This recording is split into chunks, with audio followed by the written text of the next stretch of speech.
홀로 산책하는 노인의 뒷모습이 석양에 길게 늘어집니다. 그의 발걸음은 느리지만 단단하고 등 뒤로 펼쳐진 하늘은 붉게 물들어 있습니다. 이 사람들은 노년의 가장 큰 두려움이 외로움이라 말하지만 그 노인의 얼굴에는 오히려 깊은 평화가 깃들어 있습니다. 나이 들수록 사람과의 관계는 축복일까요? 아니면 또 다른 형태의 짐일까요? 봄의 끝자락, 서서히 여름으로 접어드는 어느 날, 푸른 산자락에 자리한 작은 암자에서 부처님과 한 제자가 나무 그늘 아래 앉아 있었습니다. 따스한 바람이 지나가며 잔잔한 물결을 일으켰고 멀리서는 새들의 지저귀이 들려왔습니다. 공기 중에는 야생화의 은은한 향기가 퍼져 있었고 산새들의 노랫소리가 간간히 들려왔습니다. 제자는 며칠 전 마을에 다녀온 후 마음에 번민이 생겼습니다. 그는 고개를 숙이고 손가락으로 땅바닥을 더듬거리며 용기를 내어 스승에게 물었습니다. 스승님, 마을에 내려갔을 때 한 노인을 만났습니다. 백발이 성성한 그분은 깊은 주름 사이로 슬픔이 묻어났습니다. 그는 외로움에 몹시 괴로워했습니다. 젊었을 때는 수많은 친구가 있었는데 나이 들수록 친구들이 하나둘 멀어지고 세상을 떠나 이제 혼자 남았다고 합니다. 그분은 노년의 외로움이 가장 큰 고통이라 했는데 정말 그런가요? 부처님은 잠시 침묵하셨습니다. 그의 얼굴은 고요한 호수처럼 평온했지만 눈에는 깊은 지혜의 빛이 비쳤습니다. 그는 손을 들어 멀리 보이는 산들을 가리키셨습니다. 저 산들을 보아라. 그들은 서로 떨어져 있지만 외롭지 않다. 세상 사람들은 친구가 많을수록 행복하다고 생각한다. 특히 노년에는 외로움을 달래기 위해 더욱 많은 관계를 원한다. 하지만 한 현명한 스승은 이렇게 가르쳤다. 세상의 진정한 우정은 드물고 이익을 위한 관계는 넘쳐난다고. 부처님은 그들 앞에 흐르는 작은 시냇물을 바라보셨습니다. 물은 바위에 부딪히고 돌아가며 자신의 길을 찾아 흘러갔습니다. 마치 인생의 여정을 보여주는 듯 했습니다. 진정한 고독을 알지 못하는 자는 진정한 우정도 알지 못한다. 우리의 삶에서 정말 필요한 것이 많은 친구였던 것이 확실한가? 오히려 뒤돌아보면 자신과의 깊은 대화와 화해가 아니었던가? 제자는 스승의 말씀에 깊이 생각해 보았습니다. 그도 수행의 길에 들어서기 전 많은 친구들 속에서도 채워지지 않는 공허함을 느꼈던 적이 있었습니다. 오늘은 나이 들수록 친구가 오히려 독이 될 수 있는 5가지 이유에 대해 이야기하겠다. 이는 모든 관계를 부정하는 것이 아니라 더 깊은 행복과 평화를 찾는 길에 관한 것이다. 바람이 다시 한번 지나가며 나뭇잎들을 흔들었고 그 소리는 마치 자연이 부처님의 말씀에 귀 기울이는 것 같았습니다. 제자의 눈에는 호기심과 기대가 가득했습니다. 그는 자신도 언젠가 나이가 들어 노년에 접어들 것이고 그때 어떤 선택을 해야 할지 배우고 싶었습니다. 사람은 나이가 들수록 외부가 아닌 내면에서 행복을 찾게 된다. 젊은 시절에는 끊임없이 밖으로 나가 사람들을 만나고 관계를 맺으며 인정받기를 원했다. 하지만 시간이 흐르면서 깨닫게 된다.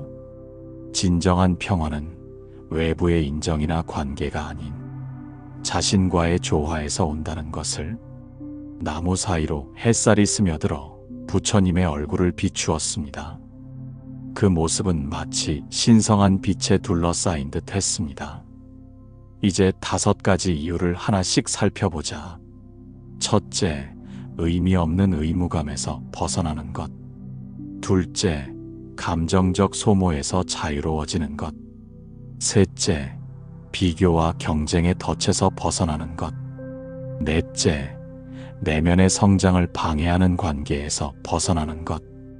다섯째, 고독의 달콤한 맛을 발견하는 것. 제자는 깊이 고개를 끄덕였습니다.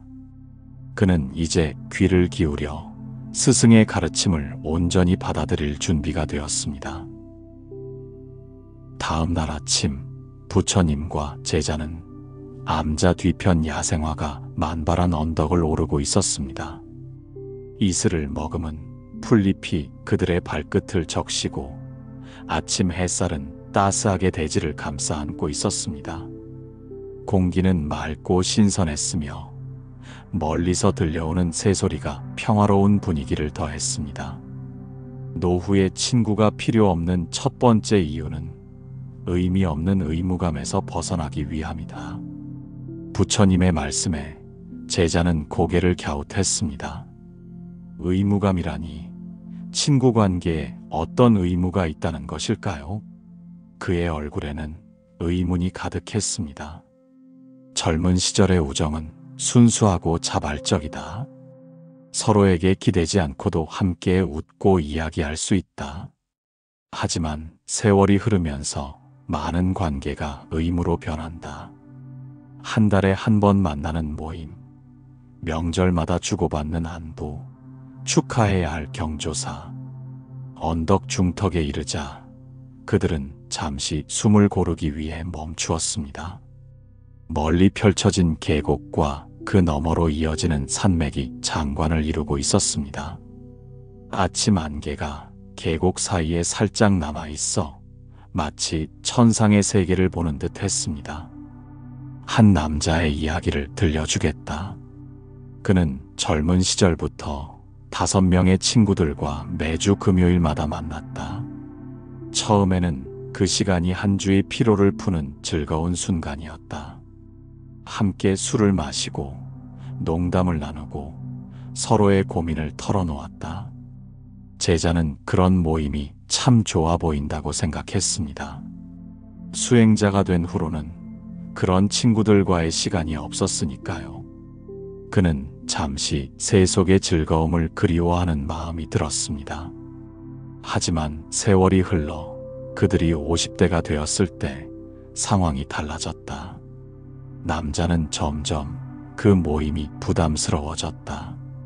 하루의 피로를 풀고 싶은 마음, 가족과 함께하고 싶은 욕구, 자신만의 시간을 갖고 싶은 열망이 커졌다. 하지만 오랜 습관과 친구들에 대한 미안함 때문에 모임을 빠질 수 없었다.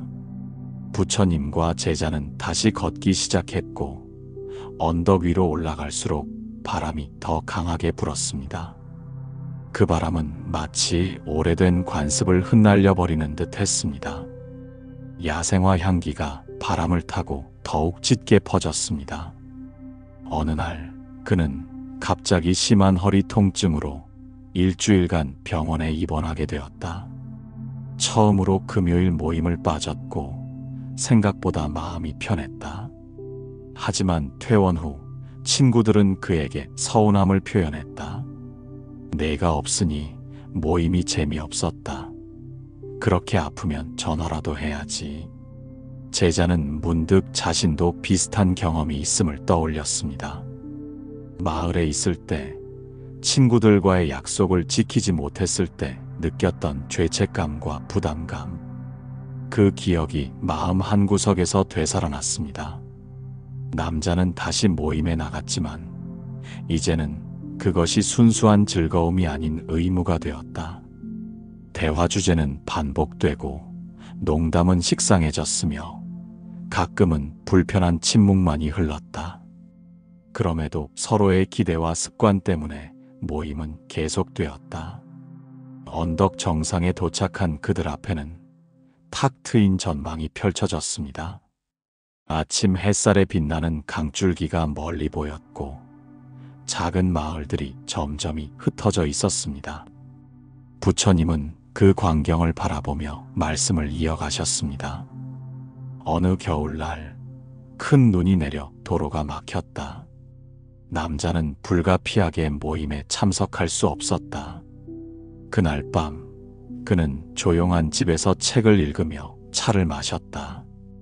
창밖으로 내리는 눈을 바라보며 그는 오랜만에 평화로운 시간을 보냈다. 그때 깨달았다. 자신이 얼마나 이 시간을 갈망했는지.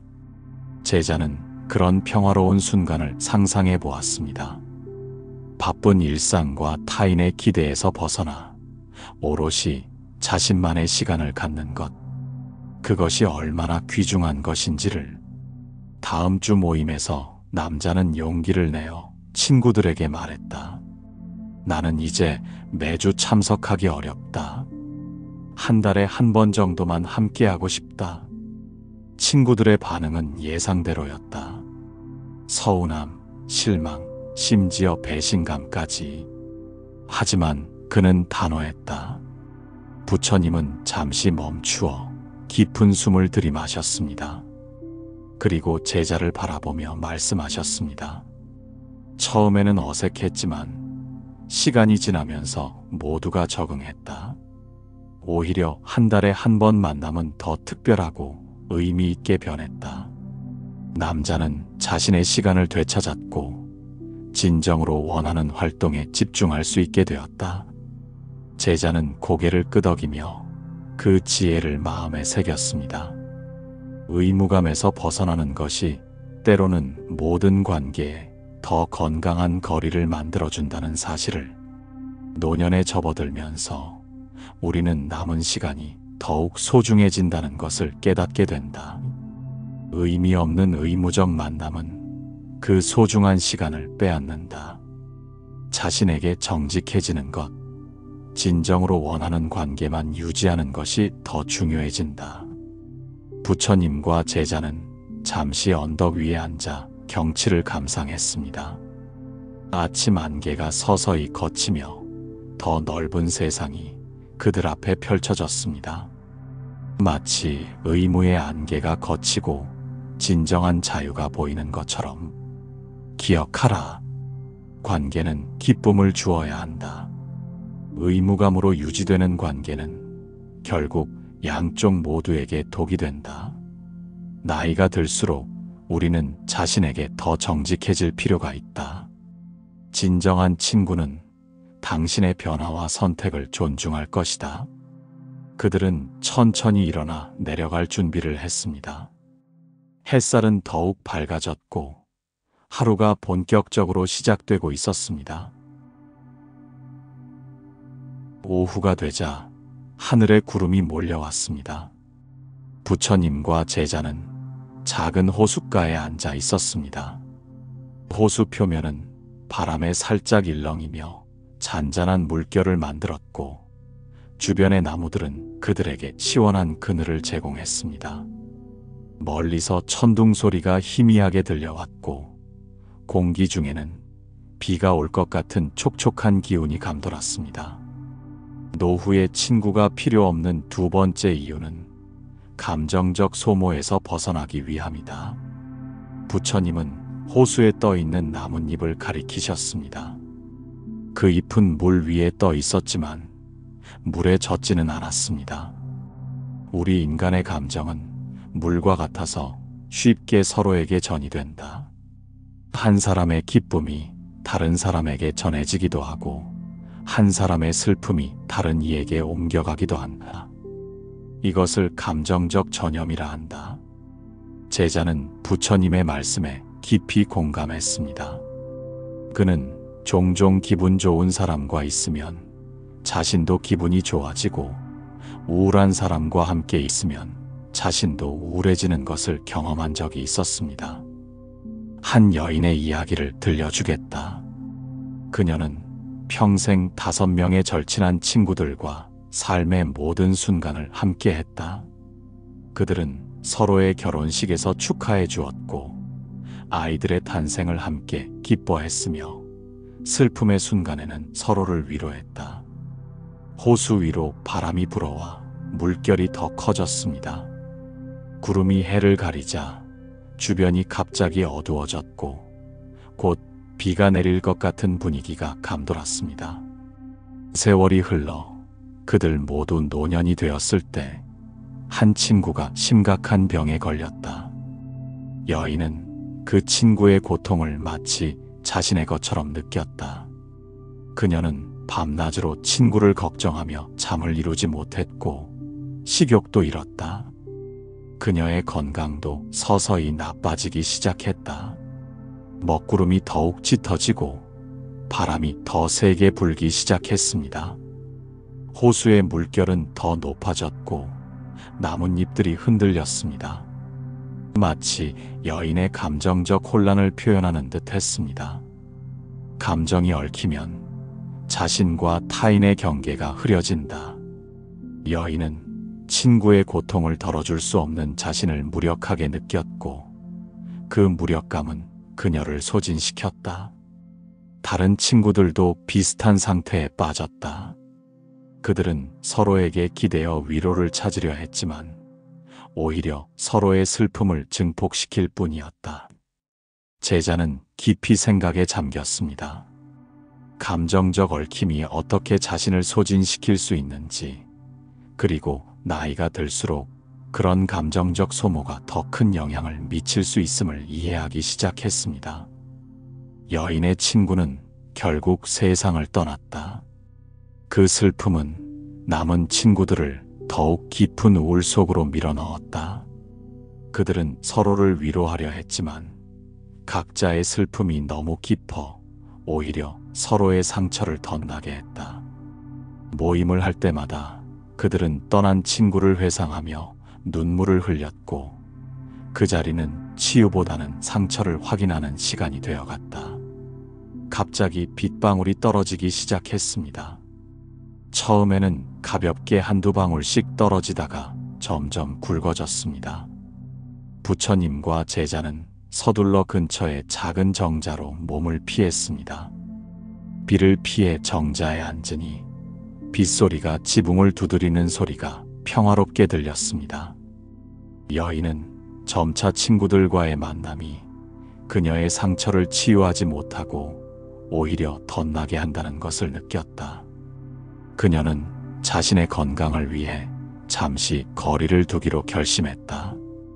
대신 그녀는 자연 속에서 혼자 시간을 보내며 명상하기 시작했다. 정자에서 바라본 비 내리는 호수는 신비로운 분위기를 자아냈습니다. 수면을 두드리는 빗방울들이 무수한 원을 만들어내고 그 원들이 서로 만나 새로운 패턴을 형성했습니다. 마치 인간의 관계와도 같았습니다. 처음에는 외로웠지만 점차 그녀는 자신의 감정을 더 명확히 인식하게 되었다. 슬픔을 부정하지 않되 그것에 압도되지 않는 법을 배웠다. 그녀는 자신의 감정에 책임을 지고 타인의 감정에 휩쓸리지 않는 경계를 세우기 시작했다. 제자는 빗방울이 만드는 동심원을 바라보며 생각에 잠겼습니다. 자신의 중심을 잃지 않으면서도 타인과 연결되는 방법. 그것이 바로 지혜로운 관계의 비결이 아닐까요?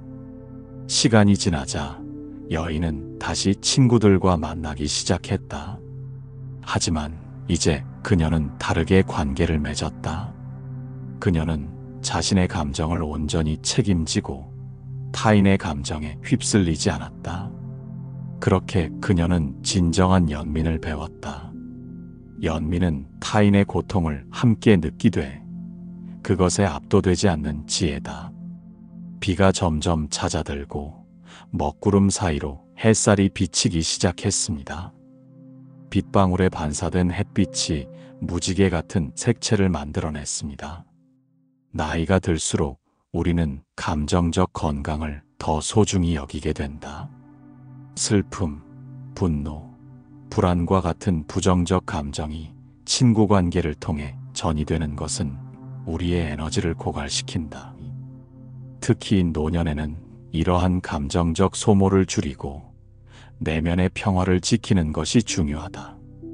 제자는 깊이 고개를 끄덕였습니다. 그는 수행 과정에서도 감정적 균형의 중요성을 배웠지만 오늘 부처님의 가르침을 통해 그것이 노년의 인간관계에도 얼마나 중요한지 깨달았습니다. 감정적 소모에서 벗어난다는 것은 냉정해진다는 의미가 아니다.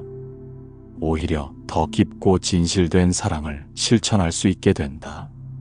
자신의 감정적 균형을 유지하면서 타인을 진정으로 돕고 이해할 수 있는 지혜를 얻게 되는 것이다. 비가 완전히 그치자 그들은 정자에서 나와 물방울이 맺힌 풀잎들 사이로 난 길을 따라 걸었습니다. 공기는 더욱 맑고 신선해졌고 비 내린 후에 흙내음이 상쾌하게 퍼졌습니다. 저 연꽃을 보아라. 진흙 속에서 피어나지만 진흙에 물들지 않는다. 우리도 관계 속에서 살아가되 그 관계에 휩쓸리지 않는 지혜를 배워야 한다. 부처님의 말씀을 듣는 동안 제자는 호수 가장자리에 피어있는 연꽃을 바라보았습니다. 빗물 맺힌 꽃잎이 햇살에 반짝이는 모습이 신비롭고 아름다웠습니다. 다음 날 아침 부처님과 제자는 암자 근처의 작은 과수원을 거닐고 있었습니다.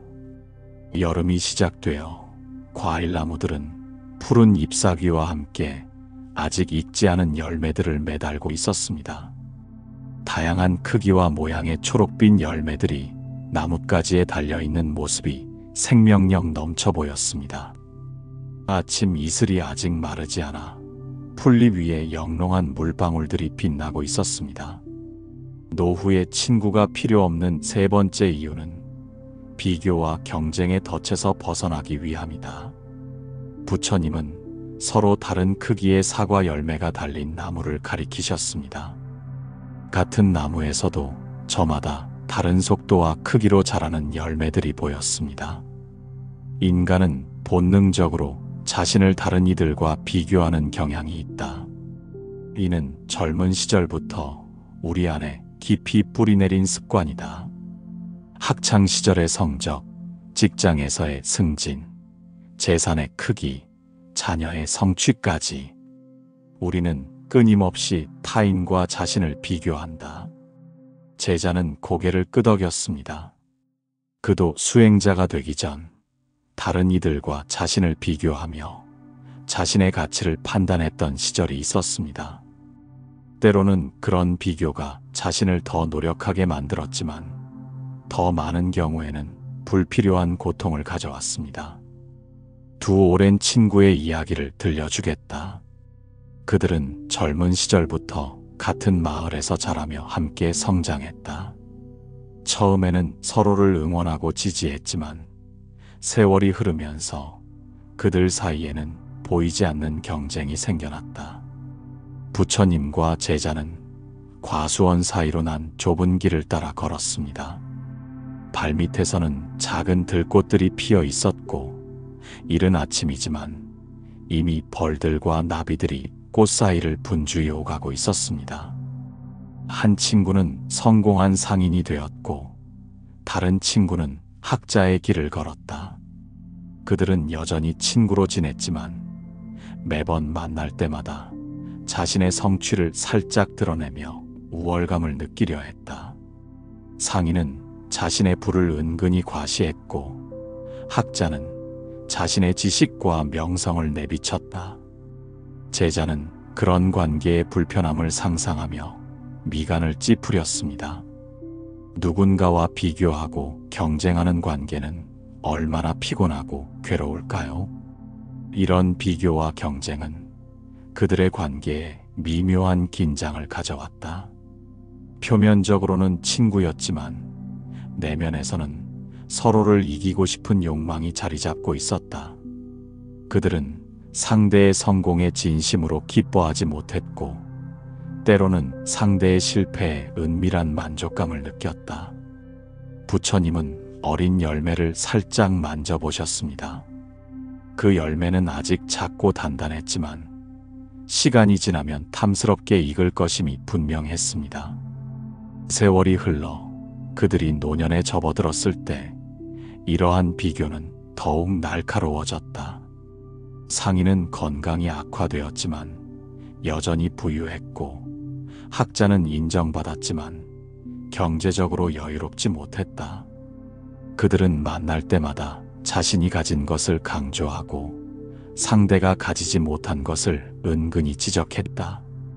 과수원 끝에 이르자 넓은 들판이 펼쳐졌습니다. 들판 너머로는 산들이 푸르게 솟아 있었고 맑은 하늘과 어우러져 장관을 이루고 있었습니다. 어느 날 상인이 심각한 병에 걸렸다. 그는 자신의 부를 사용해 최고의 의사들을 불렀지만 병은 나아지지 않았다. 학자 친구가 병문안을 왔을 때 상인은 처음으로 자신의 취약함을 드러냈다. 내가 가진 모든 재산을 줄 테니 내가 가진 건강을 나누어 줄 수 없겠느냐라고 말했다. 제자는 깊은 생각에 잠겼습니다. 결국 인생에서 중요한 것은 무엇인지, 우리가 서로 비교하며 경쟁하는 것들이 얼마나 덧없는 것인지 생각하게 되었습니다. 그 순간 두 노인은 자신들이 평생 얼마나 무의미한 비교와 경쟁을 해왔는지 깨달았다. 그들이 진정으로 원했던 것은 상대를 이기는 것이 아니라 서로의 지지와 이해였다. 그러나 이미 너무 많은 시간이 흘러버렸고 그들의 관계는 깊은 상처로 얼룩져 있었다. 부처님과 제자는 들판 가운데 놓인 큰 바위에 잠시 앉았습니다. 따스한 햇살이 그들의 얼굴을 비추었고 멀리서 들려오는 새소리가 평화로운 분위기를 만들었습니다. 인간은 비교하는 습관에서 벗어나기 어렵다. 특히 오랜 친구 사이에서는 더욱 그렇다. 어린 시절부터 함께 자라온 친구들은 서로를 거울처럼 바라보며 자신의 가치를 확인하려 한다. 그러나 이러한 비교는 결국 우정의 본질을 해친다. 제자는 자신도 모르게 고개를 끄덕였습니다. 그도 종종 다른 수행자들과 자신을 비교하며 불필요한 경쟁심을 느꼈던 적이 있었기 때문입니다. 나이가 들수록 우리는 더 이상 외적인 성취나 소유로 자신의 가치를 증명할 필요가 없음을 깨달아야 한다. 진정한 성숙은 비교의 굴레에서 벗어나 자신의 길을 걷는 것이다. 노년에는 특히 이러한 지혜가 필요하다. 잠시 구름이 해를 가렸다가 다시 햇살이 밝게 비쳤습니다.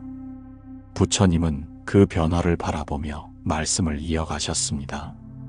상인은 결국 병에서 회복되지 못하고 세상을 떠났다. 학자는 친구의 장례식에서 비로소 깨달았다. 그들이 평생 경쟁하며 보낸 시간이 얼마나 소중한 우정의 순간들을 앗아갔는지를. 학자는 깊은 후회와 함께 남은 여생을 살았다. 제자는 바위에 앉아 멀리 보이는 산들을 바라보았습니다. 각기 다른 높이와 모양을 가진 산들이 함께 어우러져 아름다운 풍경을 만들고 있었습니다.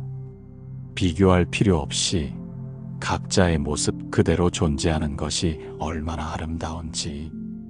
비교와 경쟁의 독은 나이가 들수록 더 쓰라린 고통을 준다.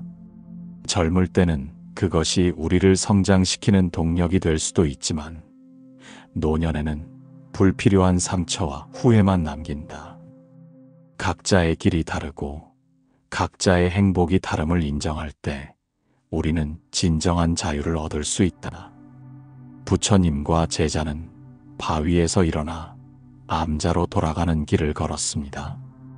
길가에는 다양한 들꽃들이 각자의 색과 모양으로 피어 있었고 그 모습이 너무나 아름다웠습니다. 우리 각자는 서로 다른 꽃처럼 자신만의 방식으로 피어난다. 누군가는 일찍 피어나고 누군가는 늦게 피어난다. 누군가는 화려하게, 누군가는 소박하게 피어난다. 그 어떤 꽃도 다른 꽃과 비교할 수 없듯이 인간의 삶도 비교할 수 없다. 각자의 때에 각자의 방식으로 피고 지는 것이 자연의 이치이다. 제자는 길가의 꽃들을 바라보며 깊이 생각했습니다. 그는 이제 이해했습니다. 노년에 친구가 필요 없다는 것은 모든 관계를 끊으라는 뜻이 아니라 비교와 경쟁에서 벗어난 건강한 관계를 추구하라는 의미임을, 비교의 독에서 벗어나는 법을 배우는 것은 노년의 중요한 과제이다. 친구들과의 관계에서 경쟁이 아닌 공존을, 비교가 아닌 존중을 배울 때 우리는 비로소 평화로운 노년을 맞이할 수 있다. 오후에 구름이 조금씩 모여들기 시작한 하늘 아래 부처님과 제자는 암자 뒤편의 작은 연못가에 앉아 있었습니다. 연못에는 연꽃이 피어 있었고 물 위에는 가끔씩 물고기가 뛰어올라 잔잔한 물결을 만들어냈습니다. 바람이 살랑거리며 연꽃의 향기를 실어 날랐고 멀리서는 매미 소리가 여름의 한가운데임을 알려주고 있었습니다. 노후에 친구가 필요 없는 네 번째 이유는 내면의 성장을 방해하는 관계에서 벗어나기 위함이다. 부처님은 고요한 연못 표면을 바라보셨습니다. 그 위에는 하늘이 그대로 비쳐 마치 땅과 하늘이 하나가 된 듯 했습니다. 물이 고요할 때 가장 선명한 반영을 이루듯 우리의 마음도 고요할 때 진실을 가장 선명하게 볼 수 있다. 그러나 우리의 마음은 종종 외부의 영향으로 물결치곤 한다. 부처님은 작은 돌을 집어 연못에 던지셨습니다. 돌이 떨어진 자리에서 동심원이 퍼져나가며 고요했던 수면이 흐트러졌습니다. 연못에 비친 하늘과 구름의 모습이 일그러졌습니다. 한 노인의 이야기를 들려주겠다. 그는 젊은 시절부터 내면의 성장을 추구하던 사람이었다. 진리와 지혜를 찾아 책을 읽고 명상을 했으며 삶의 의미에 대해 깊이 고민했다. 하지만 그에게는 오랫동안 함께한 친구들이 있었는데 그들은 그의 영적 추구를 이해하지 못했다. 제자는 연못가에 피어있는 연꽃들을 바라보았습니다. 같은 진흙 속에서 자라지만 어떤 꽃은 활짝 피었고 어떤 꽃은 아직 봉우리 상태였습니다. 각자 다른 성장 속도와 시기를 가지고 있었습니다. 노인이 명상이나 철학적 주제에 대해 이야기하려 할 때마다 친구들은 그것을 비웃거나 화제를 돌렸다. 그런 심오한 이야기는 젊은이들이나 하는 것이지 우리 나이에는 현실적인 문제에 집중해야 한다라고 말했다. 처음에 노인은 친구들의 의견에 맞추려 노력했지만 점차 자신의 내면이 메마르고 있음을 느꼈다. 연못 위로 잠자리 한 마리가 날아와 연꽃 위에 앉았습니다. 잠시 후 다시 날아갔지만 그것은 마치 삶의 일시적인 순간들을 보여주는 듯 했습니다. 사람은 종종 주변 환경에 영향을 받는다. 우리가 함께하는 사람들의 생각, 가치관, 에너지가 우리의 내면에 스며든다. 노인의 친구들은 물질적 성공과 사회적 지위를 중요시했고 내면의 성장이나 영적 탐구에는 관심이 없었다. 제자는 부처님의 말씀에 깊이 공감했습니다. 그도 마을에서 수행자의 길을 선택했을 때 주변 사람들의 이해 없음을 경험한 적이 있었습니다. 그들은 왜 편안한 삶을 버리고 산속에서 수행하려 하느냐며 그를 말렸습니다. 세월이 흘러 노인은 점점 더 깊은 내면의 목소리를 듣고 싶어 했다. 그는 명상을 통해 자신의 본질에 대한 질문을 던지고 삶과 죽음의 의미를 탐구하고 싶었다. 하지만 친구들과 함께 할 때면 그런 생각들은 모두 표면 아래로 가라앉았다. 대신 일상적인 대화, 불평, 가십으로 시간을 보냈다. 연못 위로 구름 그림자가 지나갔습니다. 잠시 연꽃들이 어두워졌다가 다시 햇살을 받아 밝게 빛났습니다. 마치 인생의 밝은 순간과 어두운 순간을 보여주는 듯 했습니다. 보라, 구름이 햇빛을 가리듯 우리의 내면적 성장에 도움이 되지 않는 관계도 우리의 영적 시야를 흐리게 한다. 노인은 점차 이러한 현실을 깨닫기 시작했지만 오랜 친구들과의 관계를 끊는 것이 두려웠다. 부처님의 목소리는 잔잔했지만 그 속에는 깊은 지혜가 담겨 있었습니다. 제자는 그 말씀이 자신의 가슴 깊은 곳에 와닿는 것을 느꼈습니다. 어느 날 노인은 우연히 숲속에서 한 현자를 만났다. 그들은 삶의 의미와 내면의 평화에 대해 대화를 나누었다. 그 짧은 만남 동안 노인은 오랜 친구들과 수년간 나눈 대화보다 더 깊은 연결감을 경험했다. 그는 자신의 영혼이 갈증을 느끼고 있었음을 깨달았다. 연못에서 문득 물고기 한 마리가 뛰어올랐다가 다시 물속으로 사라졌습니다. 그 순간적인 움직임이 모든 이의 시선을 사로잡았습니다. 마치 갑작스러운 깨달음의 순간과도 같았습니다. 노인은 고민 끝에 용기를 내어 친구들과의 모임 참석을 줄이기로 했다. 대신 명상 모임에 참석하고 철학 서적을 읽으며 자연 속에서 혼자만의 시간을 보냈다. 처음에는 외로움을 느꼈지만 점차 자신의 내면과 더 깊이 연결되는 기쁨을 발견했다. 제자는 자신의 수행 경험을 되돌아보았습니다. 처음에는 세상과 단절된 듯한 외로움을 느꼈지만 시간이 지날수록 그 고독 속에서 오히려 모든 존재와의 깊은 연결감을 경험했습니다. 친구들은 노인의 변화를 이해하지 못했다. 그들은 그가 은둔자가 되었다, 이상해졌다고 말했다. 하지만 노인은 자신의 선택이 옳다는 것을 마음 깊이 알고 있었다. 그는 처음으로 자신의 내면의 목소리에 귀를 기울이고 있었다. 연못 위로 가벼운 바람이 불어와 수면에 잔잔한 물결이 일었습니다. 연꽃들이 살짝 흔들리며 향기를 더 강하게 내뿜었습니다. 나이가 들수록 우리는 내면의 성장을 위한 시간이 소중함을 깨닫게 된다. 죽음이 가까워질수록 삶의 의미와 목적에 대한 질문이 더욱 중요해진다. 이러한 내면의 여정은 종종 고독한 길이다. 모든 사람이 그 여정을 함께할 수 없으며 그것은 자연스러운 일이다. 제자는 깊이 고개를 끄덕였습니다. 그는 자신이 선택한 수행의 길이 때로는 외롭지만 그만큼 가치 있는 여정임을 알고 있었습니다. 노인은 점차 자신과 비슷한 영적 추구를 하는 새로운 친구들을 만났다. 그들과의 대화는 그의 영혼을 풍요롭게 했다. 흥미롭게도 새로운 친구들은 다양한 연령대였지만 모두 내면의 성장을 갈망하는 공통점이 있었다. 노인은 비로소 진정한 동료애를 경험했다. 연못 위로 날아든 나비 한 마리가 연꽃 위에 앉았습니다. 그 모습은 너무나 자연스럽고 아름다웠습니다.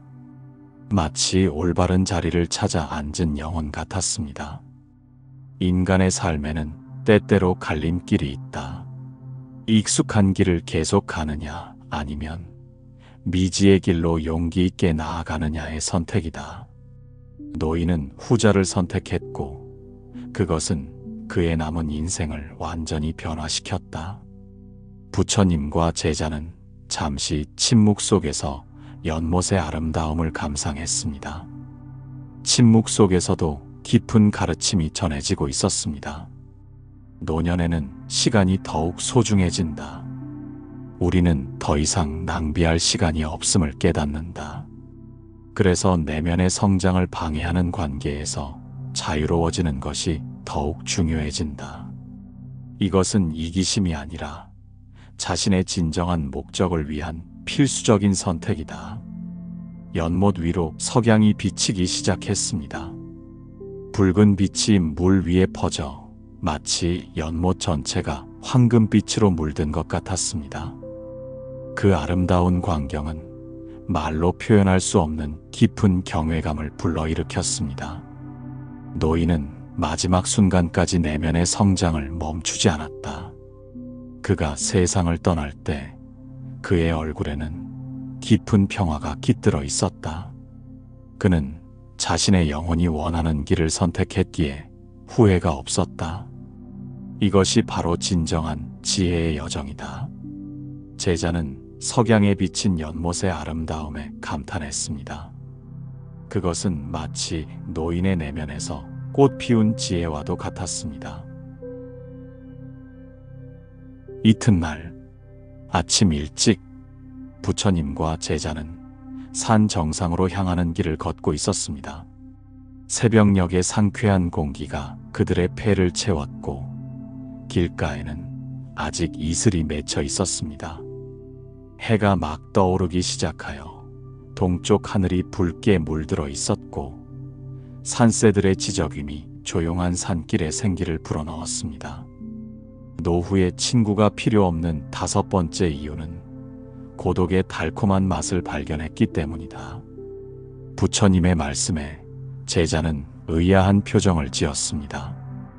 고독이 달콤하다니 그것은 모순된 표현이 아닐까요? 그의 얼굴에는 혼란스러움이 역력했습니다. 고독은 두려운 것인가 아니면 맛볼 만한 것인가? 고독을 즐길 줄 아는 자는 결코 외롭지 않다는 가르침이 있다. 노년의 고독은 외로움이 아닌 충만한 시간이 될 수 있다. 산길이 점점 가팔라지자 그들은 천천히 걸음을 옮겼습니다. 나무 사이로 비치는 아침 햇살이 황금빛 줄기를 만들었고 그들이 내쉬는 숨은 차가운 공기 속에 하얗게 보였습니다. 젊은 시절에는 홀로 있는 시간이 견디기 힘든 외로움으로 다가온다. 텅 빈 들판에 홀로 서 있는 것 같은 불안감은 어느 누구든 무서운 법이다. 그러하기 때문에 끊임없이 누군가를 찾고 관계를 맺으며 텅 빈 공허함을 채우려 한다. 산길 옆으로 작은 개울이 흐르고 있었습니다. 물소리가 경쾌하게 들려왔고 바위에 부딪히며 흐르는 물은 자연의 음악을 연주하는 듯 했습니다. 한 여인의 이야기를 들려주겠다. 그녀는 평생 다른 사람들의 필요와 바람에 맞춰 살아왔다. 좋은 딸이 되기 위해, 좋은 아내가 되기 위해, 좋은 어머니가 되기 위해 자신의 욕망과 꿈을 희생했다. 그녀의 인생은 항상 타인을 중심으로 돌아갔다. 길가에 핀 야생화들이 아침 이슬을 머금고 반짝였습니다. 각기 다른 색과 모양을 가진 꽃들이 저마다의 아름다움을 뽐내고 있었습니다. 부처님은 잠시 걸음을 멈추고 한 송이 꽃을 가리켰습니다. 여인이 노년에 접어들었을 때 그녀의 남편은 세상을 떠났고 자녀들은 모두 독립하여 각자의 삶을 살고 있었다. 처음으로 그녀는 완전히 혼자가 되었다. 처음에는 끔찍한 외로움을 느꼈다. 그녀는 항상 다른 사람들과의 관계 속에서 자신을 정의해왔기 때문이다. 제자는 그런 상황을 상상해 보았습니다. 수행자가 된 그도 처음에는 고독을 두려워했었습니다. 마을의 소음과 사람들로부터 떨어져 혼자 있는 시간은 처음에는 견디기 힘든 시련이었습니다. 그러나 시간이 지나면서 여인은 이 고독이 사실은 선물임을 깨닫기 시작했다. 처음으로 그녀는 나는 누구인가? 내가 진정으로 원하는 것은 무엇인가? 라는 질문을 던질 수 있었다. 평생 처음으로 그녀는 다른 사람의 기대나 요구가 아닌 자신의 내면의 목소리에 귀를 기울일 수 있었다.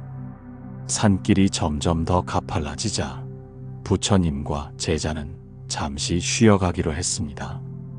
그들은 바위 위에 앉아 아래로 펼쳐진 계곡과 그 너머로 보이는 멀리 산들을 바라보았습니다. 그 광경은 숨막힐 정도로 아름다웠습니다. 여인은 자신이 젊은 시절 그림 그리기를 좋아했다는 것을 기억해냈다. 그러나 결혼과 육아로 인해 그 취미를 포기했었다. 이제 그녀는 다시 붓을 들었다. 처음에는 서툴렀지만 점차 자신만의 스타일을 발견했다. 그림을 그리는 동안 그녀는 깊은 평화와 기쁨을 경험했다. 제자는 자신도 명상 중에 경험하는 그런 평화로운 순간들을 떠올렸습니다. 세상의 소음과 요구로부터 벗어나 오롯이 자신의 내면과 교감하는 그 시간들이 얼마나 소중한지. 여인은 또한 명상을 배우기 시작했다. 고요히 앉아 자신의 호흡을 관찰하는 단순한 행위를 통해 그녀는 자신의 마음이 얼마나 복잡한 생각들로 가득 차 있는지 깨달았다. 점차 그녀는 이러한 생각들을 관찰하고 놓아주는 법을 배웠다. 바람이 부드럽게 불어와 두 사람의 얼굴을 쓰다듬었습니다. 그 감촉은 마치 자연이 그들을 격려하고 위로하는 것 같았습니다. 여인의 친구들은 그녀가 혼자 살면서 외롭지 않냐고 물었다. 예전에는 그런 질문에 그럼요. 너무 외로워요라고 대답했을 것이다. 하지만 이제 그녀는 미소 지으며 나는 혼자이지만 외롭지 않아요라고 답했다. 그녀는 고독과 외로움의 차이를 이해하게 된 것이다. 제자는 깊이 고개를 끄덕였습니다. 그도 수행을 통해 점차 고독의 가치를 이해하게 되었음을 느꼈습니다. 나이가 들수록 우리는 점점 더 많은 이들과 이별하게 된다. 사랑하는 사람들이 하나둘 세상을 떠나고 우리는 더 많은 시간을 혼자 보내게 된다. 이것은 슬픈 현실이지만 동시에 깊은 내면의 여정을 위한 기회이기도 하다. 산 정상이 눈앞에 보이기 시작했습니다. 그곳에 도달하면 어떤 풍경이 펼쳐질지 상상하며 제자는 더욱 열심히 발걸음을 옮겼습니다. 여인은 자신의 내면과 더 깊이 연결될수록 주변 사람들과의 관계도 변화했다. 그녀는 더 이상 다른 이들의 인정이나 관심에 의존하지 않았다. 대신 진정한 연결을 원하는 사람들과만 시간을 보냈다. 그녀의 친구 수는 줄었지만 남은 관계는 더욱 깊고 의미 있게 변했다. 드디어 그들은 산 정상에 도착했습니다. 그곳에서 바라보는 풍경은 압도적이었습니다. 푸른 산들이 끝없이 이어지고 멀리 강이 은빛으로 빛나며 흐르고 있었습니다. 하늘은 맑고 높았으며 몇 개의 구름이 느릿하게 흘러가고 있었습니다. 고독을 두려워하는 한 우리는 결코 자유로울 수 없다. 친구가 많다는 것은 축복이지만 혼자 있는 것을 두려워하는 것은 저주와 같다. 그것은 우리를 불필요한 관계에 묶어두고 내면의 성장을 방해한다. 부처님과 제자는 정상에 앉아 잠시 휴식을 취했습니다. 멀리서 독수리 한 마리가 하늘을 자유롭게 날고 있었습니다. 그 모습은 마치 모든 집착에서 벗어난 영혼과도 같았습니다. 여인은 점차 자신의 유한함을 받아들이게 되었다. 그녀는 죽음을 두려워하지 않게 되었고 오히려 남은 시간을 더욱 의미 있게 사용하고자 했다. 그녀는 과거의 후회와 미래에 대한 불안에서 벗어나 현재의 순간에 충실하게 살았다. 제자는 그 여인의 이야기에 깊은 감명을 받았습니다. 노년의 고독이 어떻게 깊은 지혜와 평화로 이어질 수 있는지 이해하게 되었습니다. 진정한 고독은 외로움이 아니라 자신과의 깊은 만남이다. 그것은 우리가 숨겨왔던 자아의 부분들, 상처받은 부분들, 빛나는 부분들을 모두 발견하고 받아들이는 과정이다. 이러한 자기 수용을 통해 우리는 진정한 평화를 찾을 수 있다. 부처님은 제자에게 손을 내밀어 함께 정상의 바위에 앉아 명상을 하자고 제안했습니다. 그들은 나란히 앉아 고요히 호흡하며 광활한 자연과 하나가 되는 경험을 했습니다. 우리 모두는 결국 혼자 이 세상에 왔고 혼자 이 세상을 떠난다. 그 여정의 끝에서 중요한 것은 얼마나 많은 친구가 있었는가가 아니라 얼마나 충실하게 자신의 진실을 살았는가이다. 진정한 고독을 받아들일 때 우리는 이 진실을 깨닫게 된다. 한동안 명상을 마친 후 그들은 천천히 산을 내려가기 시작했습니다. 내려가는 길은 올라갈 때보다 수월했지만 여전히 주의가 필요했습니다. 마치 인생의 후반부와도 같았습니다. 여인은 100세의 나이로 평화롭게 세상을 떠났다. 그녀의 마지막 순간, 곁에는 몇 명의 가까운 친구들만이 있었다. 그러나 그녀의 얼굴에는 깊은 만족감과 평화가 담겨 있었다. 그녀는 진정한 자아를 발견하고 그것에 충실하게 살았기 때문이다. 산을 내려오는 길, 부처님과 제자는 때로는 말없이, 때로는 대화를 나누며 걸었습니다. 그들은 함께 있으면서도 각자의 고독을 존중했고, 그것이 바로 진정한 동반자 정신이었습니다. 암자로 돌아온 부처님과 제자는 작은 정원에 앉아 있었습니다. 저녁이 되어 하늘은 붉게 물들어가고 있었고 시원한 바람이 그들의 얼굴을 쓰다듬었습니다. 하루 종일 산행을 하고 돌아온 두 사람은 피곤했지만 마음은 맑고 평화로웠습니다. 스승님, 지난 며칠 동안 많은 것을 배웠습니다. 이제 나이 들수록 친구가 필요 없는 5가지 이유를 이해하게 되었습니다.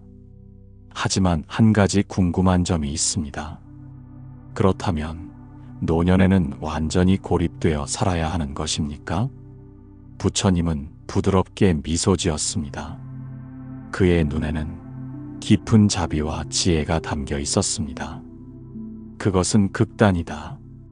내 가르침의 핵심은 언제나 중도에 있다. 모든 관계를 끊으라는 것이 아니라 건강하고 의미 있는 관계를 선택하라는 것이다. 집착과 의존에서 벗어나 자유롭고 자발적인 연결을 추구하라는 것이다. 정원에는 다양한 꽃들이 피어 있었고 그 향기가 저녁 공기 속에 그윽하게 퍼져 있었습니다. 멀리서는 종소리가 들려오고 암자의 등불이 하나둘 켜지기 시작했습니다. 다음과 같은 구절을 기억하라. 당신이 누구와 함께 있는지가 당신이 누구인지를 결정한다.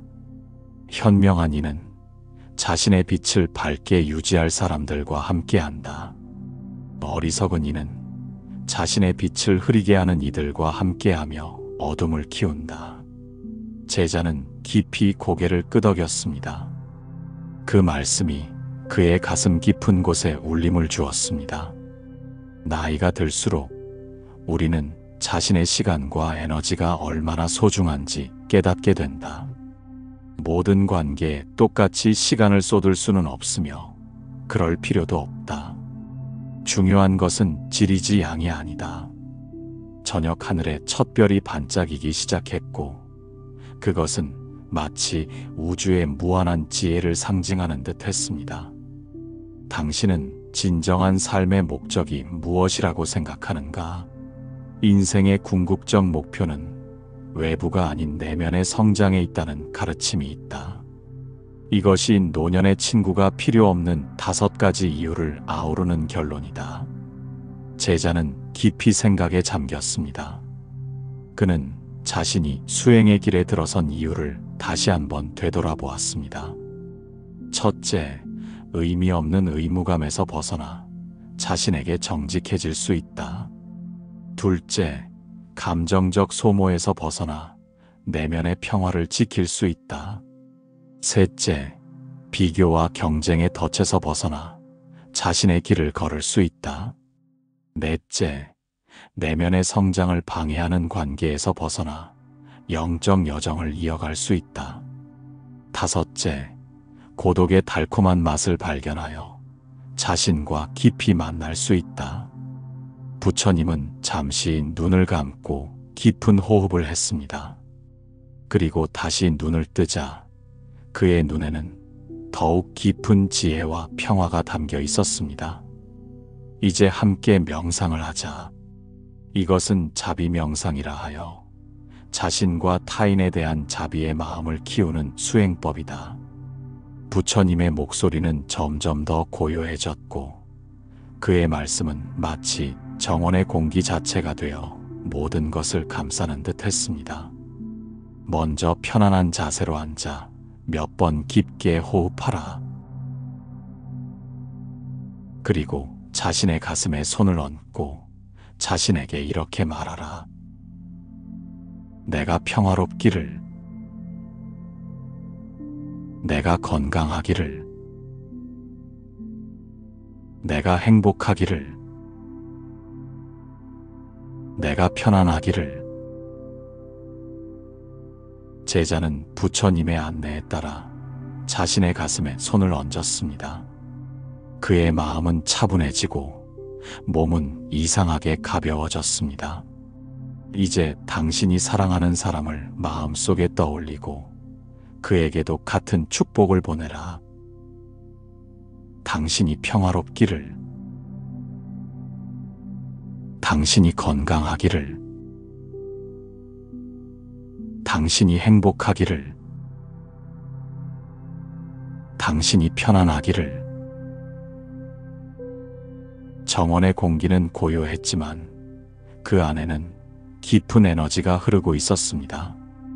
마치 보이지 않는 강물이 그들 사이를 흐르는 것 같았습니다. 다음으로 당신에게 어려움을 준 사람, 관계가 복잡한 사람을 떠올려라. 그에게도 같은 축복을 보내라. 이것이 가장 어려운 단계이지만 가장 강력한 치유의 힘을 갖고 있다. 제자의 눈에서 눈물이 한 방울 흘러내렸습니다. 그는 자신에게 상처를 준 사람들을 떠올리며 처음으로 그들에게 진정한 용서와 사랑을 보냈습니다. 마지막으로 모든 존재에게 이 축복을 확장하라. 모든 존재가 평화롭기를, 모든 존재가 건강하기를, 모든 존재가 행복하기를, 모든 존재가 편안하기를. 시간이 얼마나 흘렀는지 모르게 부처님이 작은 종을 울려 명상의 끝을 알렸습니다.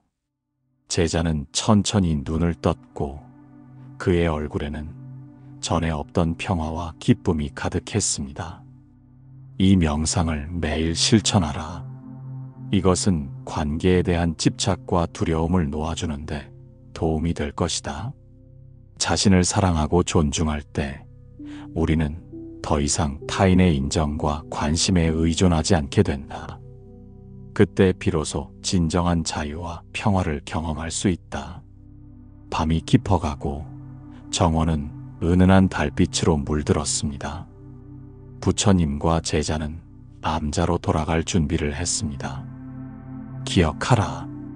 나이가 들수록 친구는 독이 될 수도 있고 약이 될 수도 있다. 그 선택은 당신에게 달려있다. 집착과 의존에서 벗어나 자유롭고 건강한 관계를 선택하라. 그리고 무엇보다 자신과의 관계를 가장 소중히 여기라. 그것이 모든 지혜의 시작이다. 저녁에 서늘한 바람이 불어오며 두 사람의 옷자락을 살짝 흔들었습니다. 그것은 마치 모든 존재의 무상함과 변화를 상기시키는 듯 했습니다. 내 안에 등불을 밝혀라. 노년의 시기는 바로 이 내면의 등불을 밝히고 자신의 천명을 깨닫는 여정이다. 제자는 부처님의 말씀이 자신의 가슴 깊은 곳에 새겨지는 것을 느꼈습니다. 그는 언젠가 자신도 나이가 들었을 때 오늘 배운 지혜를 실천할 수 있기를 소망했습니다. 인생의 황혼기에 다다른 당신, 지금까지의 여정을 천천히 돌아보라. 수많은 만남과 헤어짐, 기쁨과 슬픔, 성공과 실패, 그 모든 경험이 당신을 지금의 자리에 있게 했다. 이제는 외부의 친구보다 자신의 내면과 더 깊은 대화를 나눌 때다. 그것이 노후의 진정한 지혜이다. 그들이 정원을 떠나기 전 부처님은 마지막 말씀을 전했습니다. 나무 아미타불, 나무 관세음 보살, 나무 대세지 보살. 이 기도는 모든 존재가 고통에서 벗어나 행복하기를 바라는 마음을 담고 있습니다. 자비와 지혜의 완성을 향한 여정에서 우리는 서로에게 의지하되 집착하지 않고 함께하되 얽매이지 않으며 살아가길 소망합니다. 부처님께서 말씀하셨습니다. 삶은 결국 홀로 시작해서 홀로 마무리하는 여정이다. 홀로 하는 여정에서 진정한 동반자는 다른 누구도 아닌 바로 당신 자신이다. 그것을 깨달았다면 당신은 더 이상 외롭지 않을 것이다. 더 이상 고독하지 않을 것이다. 밤하늘에 무수한 별들이 빛나고 있었고 그것은 마치 우주의 무한한 지혜를 상징하는 듯 했습니다. 부처님과 제자는 그 별빛 아래 암자로 향했고 그들의 발자국 소리만이 고요한 밤 공기를 가르며 울렸습니다.